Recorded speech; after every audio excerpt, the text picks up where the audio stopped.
বন্ধুগণ, আজকে আমরা চলে এলাম আবার আমার বৈচিত্র্যময় বাগানে। আজকে বাগানের কোনো ভিডিও হবে না, বাগানের একটি গাছ নিয়ে ভিডিও হবে। সেই গাছ আপনারাও পেতে পারেন। সেই গাছটির সম্পর্কে দু এক কথা বলবো এবং গাছটিকে জানবো। আসুন, গাছটি হচ্ছে বারোমাসি বলে ভুল হবে, সিজনাল কলকাতা পাতিলেবু গাছ। পাতিলেবুগুলো হয় একটু বড় সাইজের, অত্যন্ত রস, কিন্তু খেতে খুবই টক। লেবুগুলো যখন হবে একটি গাছে একটু পাতা দেখা যাবে না, শুধু ফুলে ভরে যাবে। হচ্ছে কলকাতা পাতিলেবু গাছ। এই গাছটি বেশ কিছু কলম করেছে এবং গুটিও বাঁধা আছে। গুটিটা রাখায় আমরা চলে আসবো।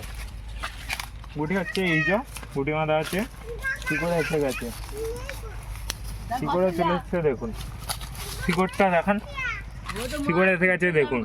এগুলো কেটেই বসালে গুটি ইমিডিয়েট খুব শীঘ্রই তৈরি হবে।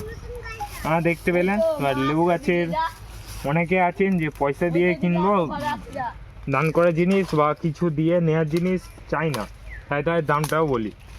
দামের কথা বলতে গেলে খরচা হয়েছে আমার এই গুঁড়ো একটার দাম 12 টাকা, মাটির দাম 5 টাকা, মাটি সার ফার সব মিলিয়ে। আর গাছটি থেকে কলম করতে আমার খরচা হয়েছে 8 টাকা। তাহলে কত হচ্ছে? 12 আর 8 20 আর 26, 40 টাকা খরচা হয়েছে। আর কেউ যদি নিতে চায় আমি ডেলিভারি চার্জ দূরত্ব হিসেবে নিতে পারি। এই কথাই রইল। নিতে চাইলে অতি শীঘ্রই কমেন্ট করুন, যোগাযোগ করুন।